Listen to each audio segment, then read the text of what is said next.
Pocket FM. To unlock all the episodes, click the link in bio. Look at the glow on your face. Did your fairy godmother visit you last night? Sam chuckled as he walked alongside Jacob. Going out with a rich girl has given him a different aura, another roommate said as he rubbed his chin. The three roommates were all eyeing Jacob with a grin. He has grace and elegance in his every move, the third roommate said in a teasing voice. They had been teasing him, but Jacob did feel his aura had changed ever since he made the breakthrough last night. It seemed he had merged with nature. Although he couldn't absorb the essence of nature yet, he had a faint feeling that he himself was the nature. He had this feeling after he had just reached the first level of the basic cultivation technique, but he was not a true cultivator yet. No wonder Sophie's third uncle, Kenneth, regarded mortals with disdain, Jacob reflected while he savored the changes in his body. Jacob and his three roommates were on their way to class when they met some of the girls from their class who had just come out of the cafeteria after breakfast. Kathy was one of them. She looked at Jacob and was about to brush past him to take her usual seat in the front. But she felt something strange, and she turned to take a good look at Jacob. Weird. He is wearing the same clothes as yesterday. There's something different about his presence.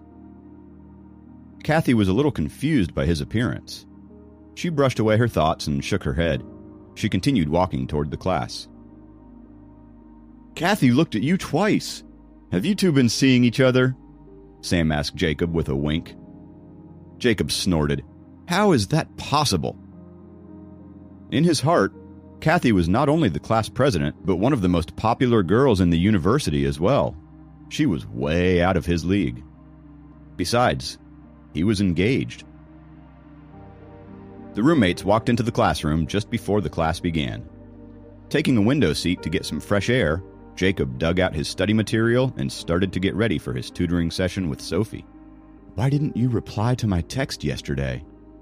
In the middle of class, Jacob received a text message from Kathy. Surprised, he looked up and met Kathy's gaze. He wondered why the diligent, always with her head in the books class president would send him a message during the class.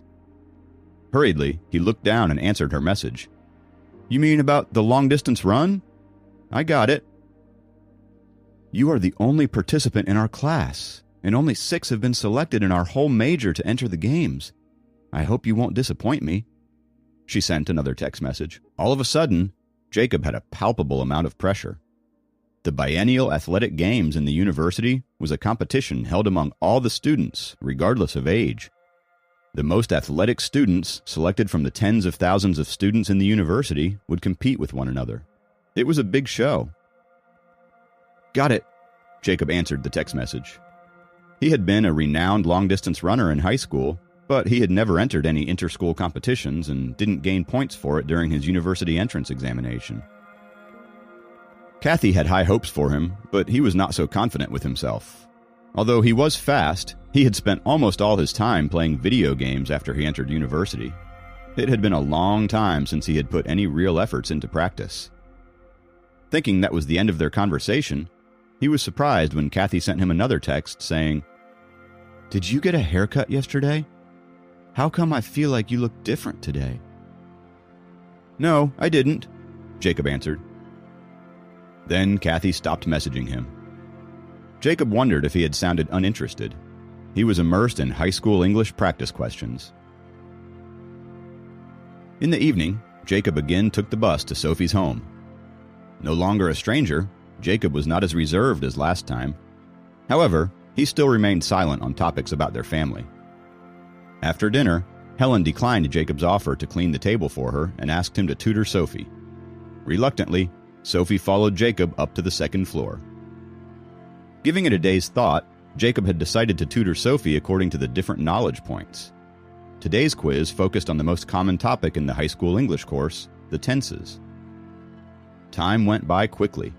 Sophie racked her brains and finally finished the quiz. Are you sure you were really good at it? With her chin propped up in her palm, Sophie was spinning a ballpoint pen with the other hand and watched Jacob mark her paper earnestly. She had changed out of her school uniform into a short t-shirt with a kitten print on the front and a red plaid skirt. Jacob was trying not to get distracted by how unbelievably cute she looked. Slouching on the chair with her legs curled beneath her, she was oblivious that Jacob could see her belly button. "If you learn earnestly with me, it won't be too difficult for you to be one of the top 3 in your class." Jacob scrawled a big red score of 30 on the paper before returning it to her. Ignoring her pouting lips of disapproval, Jacob pointed at the first question and began to explain. "Since it uses yesterday in the first part of the sentence, you must use past tense with the verb. And the past tense of say is said, not said. Hey, listen up and note this down." Seeing Jacob's earnest face, Sophie looked resentful. Still, she had to listen to him and began taking notes in her notebook.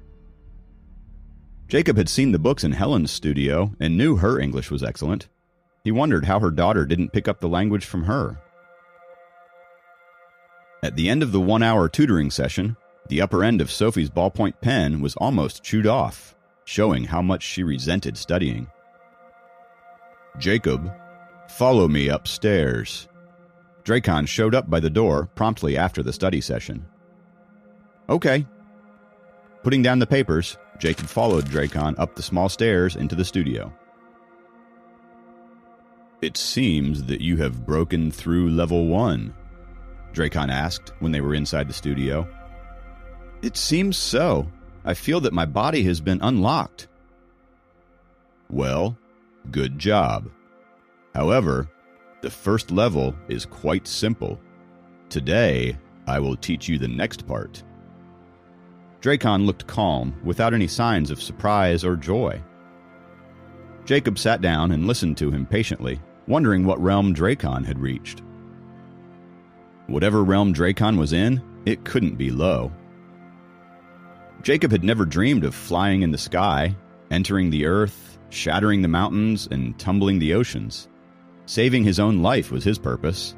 And if he achieved some accomplishments in his cultivation, he would be more confident in helping Sophie survive the crisis when the time came.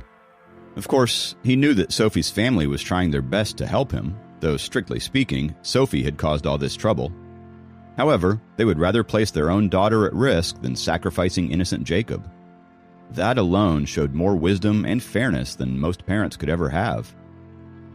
Soon, it was 9:30, and Dracon had explained every point of the Spirit Concentration Scroll in detail. "You can come back at the same time tomorrow. Then, you can cultivate by yourself and ask me whenever you have any questions." Glancing up at the clock, Dracon instructed. Jacob nodded. Walking out of the studio to the second floor, he entered Sophie's room and found her working hard on her homework. Not wanting to interrupt her, he gathered his tutoring materials and quietly left the room. "I'll drive you back." Dracon appeared at the door and offered. "Thank you," Jacob accepted. On the way back to school, Dracon suddenly asked, "Can you drive?" "I got my license last summer, but I'm still a beginner," Jacob answered. "How about I buy you a car so you can come and go with ease? Which one would you like, a Chevrolet or a Volkswagen?" Dracon asked casually, as if he was talking about a $10 toy instead of a car worth thousands of dollars.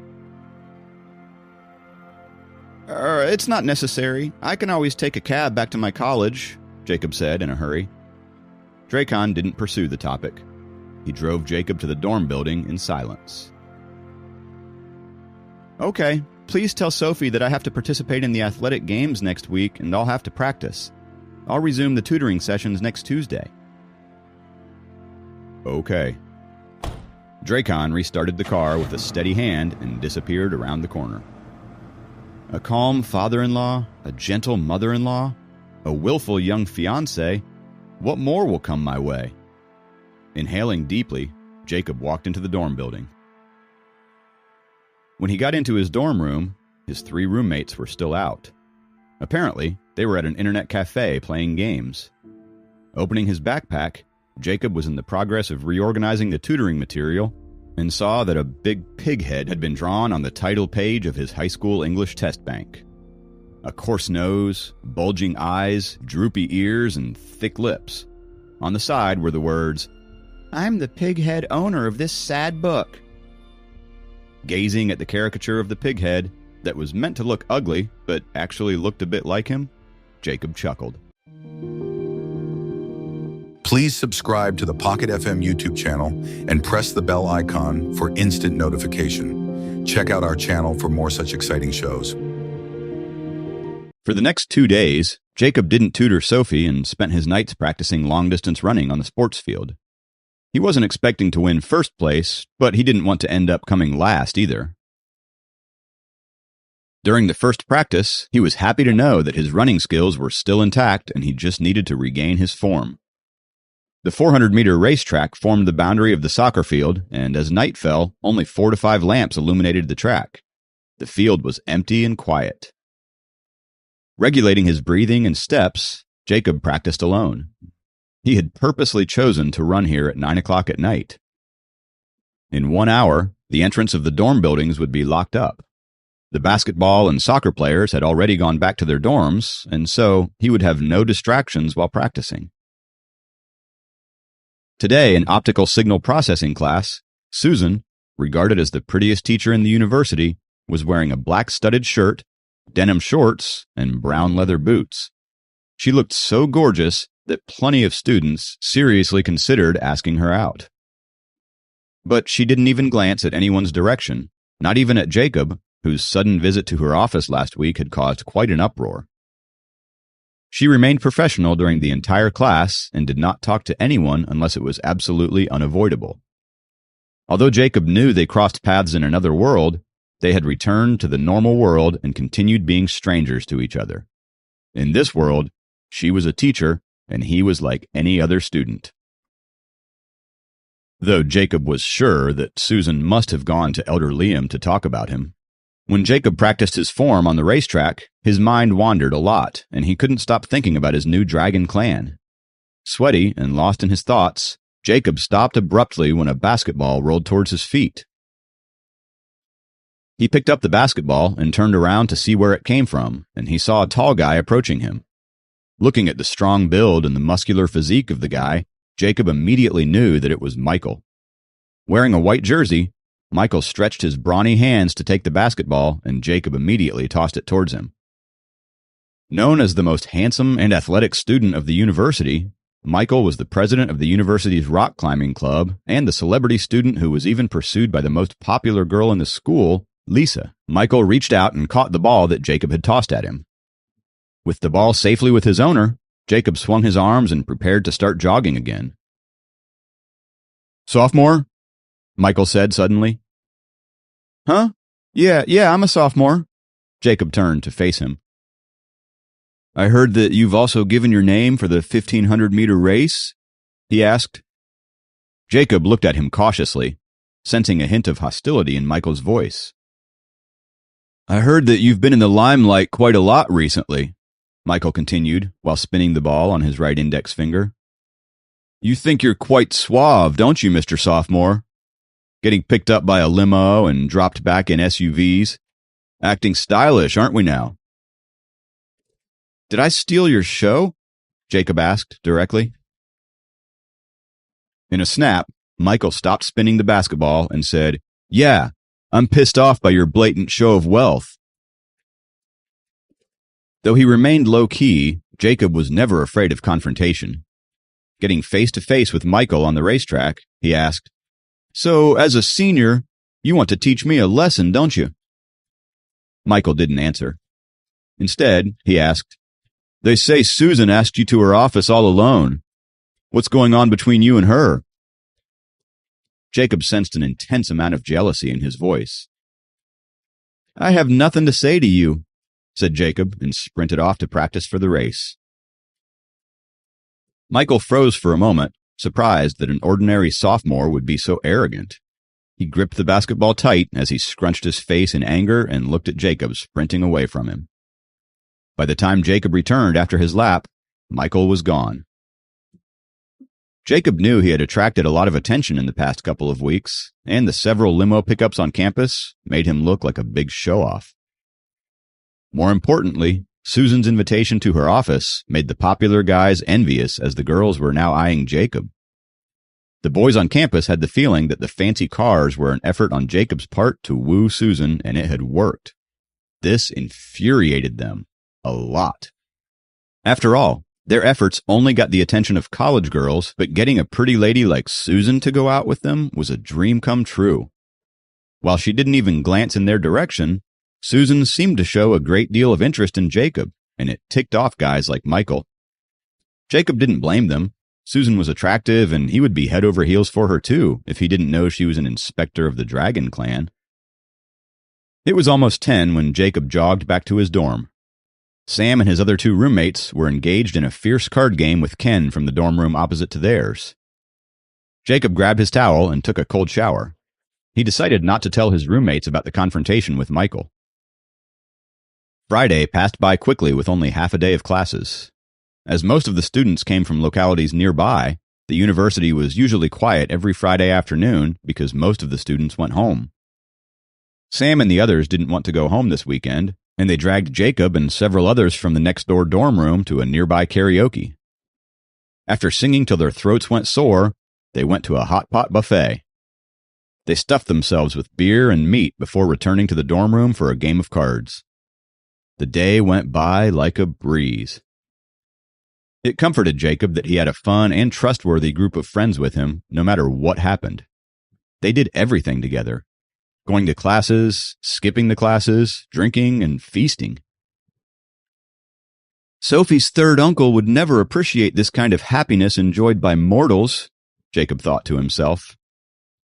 At 9 o'clock, Jacob put down the cards in his hand and said, "I'm going to the sports field to practice for the race." He didn't have a single glass of beer that day. His focus was on the competition. "Oh, don't go. It's no use practicing with only a few days left before the race. Play cards with us." Sam tried to stop him. "I can regain some of my form with practice. Ken, come over and play cards." Jacob stuffed his cards into Ken's hands. "It's on me if you lose, and you get all the benefits if you win." Grinning at the promise, Ken took his cards and sat down immediately. Jacob changed into his running shoes and jogged to the sports field. The campus was extremely quiet on Friday nights. When he was passing by the office building, Jacob looked up involuntarily as a weird thought occurred to him. Susan should be home now, shouldn't she? But where does she live? Helen said Susan had some special connection with the North Atlantic Dragon Clan, and Jacob wondered what it was. Maybe that was why she took a teaching position at the university?